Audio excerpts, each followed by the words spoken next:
அண்மை செய்தியை பார்த்து வருகிறோம்.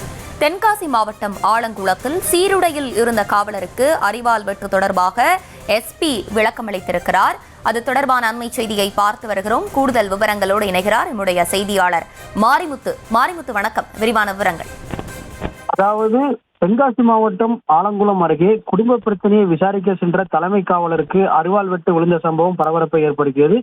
இந்த சம்பவம் தொடர்பாக தற்போது தென்காசி மாவட்ட எஸ்பி அரவிந்த் அவர்கள் விளக்கம் அளித்துள்ளார். அதாவது ஆலங்குளம் நெட்டூர் பகுதியில் மாமனார் மற்றும் மருமகனுக்கு ஏற்பட்ட பிரச்சனையை விசாரிக்க சென்ற தலைமை காவலர் முருகன் என்பவர் அந்த பகுதியில் விசாரணை மேற்கொண்டிருந்தார். இந்த நிலையில் குற்றவாளி அவர் மீது கோபம் கொண்டு திடீரென தான் கையில் வைத்திருந்த அரிவாள் ஒன்றை எடுத்து அவரை வெட்ட பாய்ந்துள்ளார். அவரில் இந்த சம்பவத்தில் அவருக்கு சிறு காயம் ஏற்பட்டு அவர் அங்கிருந்து தப்பிவிட்டார். மேலும் அவரை வெட்டியவுடன் அந்த குற்றவாளியும் அங்கிருந்து தப்பி சென்று விட்டார். இந்த நிலையில் தென்காசி மாவட்ட எஸ்பி அரவிந்த் அவர்கள் இந்த சம்பவம் தொடர்பாக இவரை பிடிக்க திருநெல்வேலி மற்றும் தென்காசி போலீசார் தீவிரமாக தேடி வருவதாகவும் விரைவில் குற்றவாளி கைது செய்யப்படுவார் எனவும் அவர் விளக்கமளித்துள்ளார்.